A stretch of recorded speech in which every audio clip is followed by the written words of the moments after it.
82 ವರ್ಷ 2 ವರ್ಷದ ಮಗು ಆಡ್ದಂಗೆ ಆಡಬೇಡಿ. ಮಗು ಆಗಿದ್ರೆ ಹೊಡೆದು ಬುದ್ಧಿ ಹೇಳಬಹುದು ಎಂದು ಎಐಸಿಸಿ ಅಧ್ಯಕ್ಷ ಮಲ್ಲಿಕಾರ್ಜುನ ಖರ್ಗೆಗೆ ಮಾಜಿ ಡಿಸಿಎಂ ಕೆಎಸ್ ಈಶ್ವರಪ್ಪ ಕುಟುಕಿದ್ದಾರೆ. ಶಿವಮೊಗ್ಗದಲ್ಲಿ ಮಾಧ್ಯಮ ಪ್ರತಿನಿಧಿಗಳ ಜೊತೆ ಮಾತನಾಡಿದ ಅವರು, ಕುಂಭಮೇಳಕ್ಕೆ ಸಂಬಂಧಿಸಿದಂತೆ ಬಡವರ ಹೊಟ್ಟೆ ತುಂಬತ್ತಾ ಅಂತ ಹೇಳಿರುವುದಕ್ಕೆ ತಿರುಗೇಟು ಕೊಟ್ಟಿದ್ದಾರೆ. ಗೋವು ಹತ್ಯೆಗಳ ವಿಚಾರಕ್ಕೂ ಈಶ್ವರಪ್ಪ ಸರ್ಕಾರದ ವಿರುದ್ಧ ಗುಡುಗಿದ್ರು.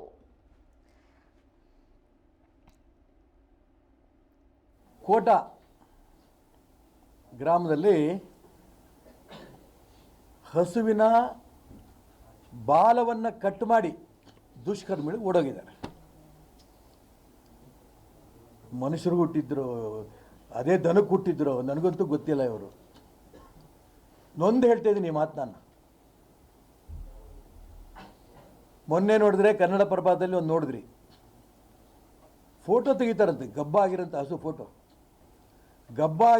ಫೋಟೋ ತೆಗೆದು ವಾಟ್ಸಪ್ ಮುಖಾಂತರ ಕಳಿಸ್ತಾರಂತೆ.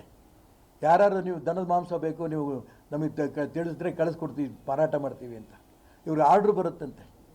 ಆ ದನವನ್ನು ಗಬ್ಬ ಆಗಿರೋಂಥ ದನದ ಹಸುವನ್ನು ಕಡಿದು ಮಾರಾಟ ಮಾಡ್ತಾರಂತೆ.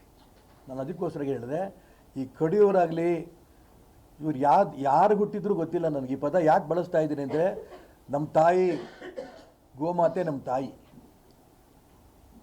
ಸರ್ಕಾರ ನಾವು ಕಾನೂನು ಕ್ರಮ ತಗೊಳ್ತೀವಿ, ಅವ್ರು ಹಿಡಿತೀವಿ, ಪಡಿತೀವಿ, ಇದೆಲ್ಲ ಸರಿಯೇ.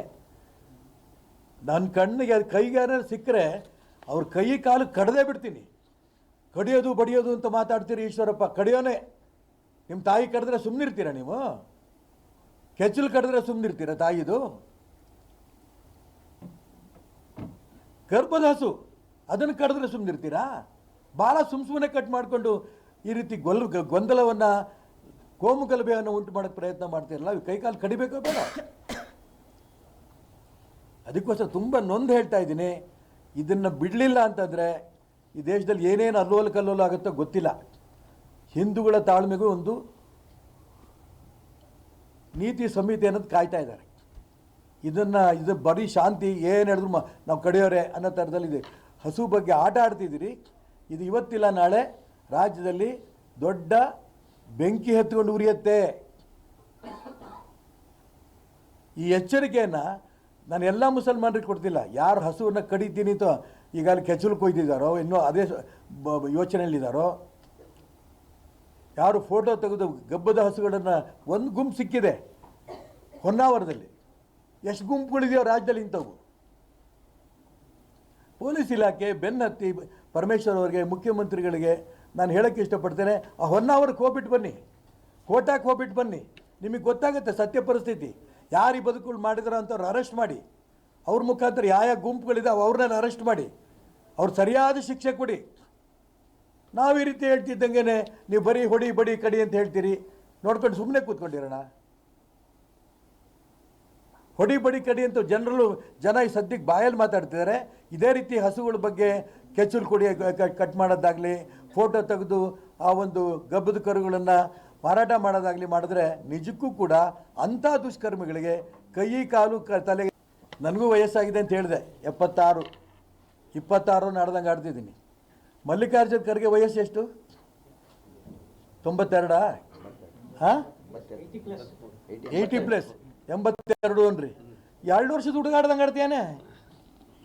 ಆಡ್ತಿದ್ದಾರೆ. ನಾನು ಅವ್ರ ಬಗ್ಗೆ ನಾನು ಖಂಡಿತ ಏಕವಚನ ಬಳಸಲ್ಲ. ನಾನು ಯಾವ 2 ವರ್ಷದ ಹುಡುಗನೂ ಕೂಡ ಕಾಶಿಗೆ ಹೋಗುವಂಥವ್ರು ಹಿಂದೆ ಅಲ್ಲೇ ಹೋಗಿ ನಾನು ಪ್ರಾಣ ಹೋದರೆ ಸಂತೋಷ ಅಂತ ನಡ್ಕೊಂಡು ಹೋಗ್ತಿದ್ರು ಕಾಶಿಗೆ. ಸಾವಿರಾರು ವರ್ಷದ ಇತಿಹಾಸ ಆ ಪವಿತ್ರವಾದ ಗಂಗೆ. ಅದನ್ನೊಂದು ಚಮಚ ಕುಡಿದ್ರೆ ನನ್ನ ಪಾವನ ಪುಣ್ಯ ಅಂತ ಹೇಳ್ತಿದ್ರು ಜನ. ಅಲ್ಲೇ ಹೋಗಿ ಸತ್ರ ಆನಂದ ಪಡ್ತಿದ್ರು. ಇವ್ರಿಗೇನ್ರಿ ರೋಗ ಬಂದಿದೆ?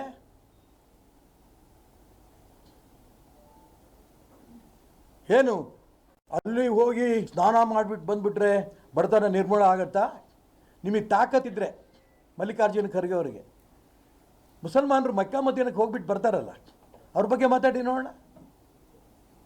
ಜೆರೂಸಲಮ್ ಹೋಗಿ ಬರ್ತಾರಲ್ಲ, ಸೋನಿಯಾ ಗಾಂಧಿ, ರಾಹುಲ್ ಗಾಂಧಿ, ಅವ್ರ ಪಾದ ಹಿಡ್ಕೊಳ್ತೀರ, ನಮಸ್ಕಾರ ಮಾಡ್ತೀರಲ್ಲ, ಅದ್ರ ಬಗ್ಗೆ ಟೀಕಾ ಮಾಡಿ ನಿಮಗೆ ತಾಕತ್ತಿದ್ರೆ.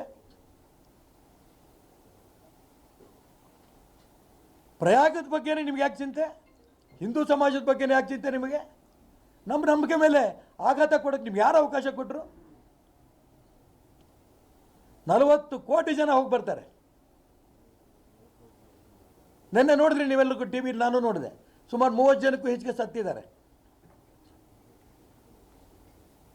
ಈ ಸಮಾಜದಲ್ಲಿ ಪುಣ್ಯಕ್ಷೇತ್ರಗಳ ಬಗ್ಗೆ, ಗಂಗಾ ನದಿ ಏನೇನೋ ಪವಿತ್ರವಾದ ಆ ಒಂದು ಭಾವನೆಗಳು ಇಟ್ಕೊಂಡಿರೋಂಥ ಕ್ಷೇತ್ರಗಳಿದ್ದಾವೆ. ಹಸು ಬಗ್ಗೆ, ನದಿ ಬಗ್ಗೆ, ಅಯೋಧ್ಯ ದೇವಸ್ಥಾನಗಳ ಬಗ್ಗೆ ಹಗುರವ ಮಾಡೋಂಥ ಅಭ್ಯಾಸ ಅನೇಕ ಕಾಂಗ್ರೆಸ್ಸಿಗರಿಗಿದೆ. ಆದರೆ ಕಾಂಗ್ರೆಸ್ಸಿಗರು ಅನೇಕರು ಕದ್ದು ಹೋಗ್ತಾರೆ ಅಲ್ಲಿಗೆ, ಕಾಶಿಗೆ. ಭಾಳ ಸಂತೋಷ. ಯು ಟಿ ಖಾದರ್ ಗಂಗೆ ಸ್ನಾನ ಮಾಡ್ಕೊಂಡು ಬಂದಿದ್ದಾರೆ.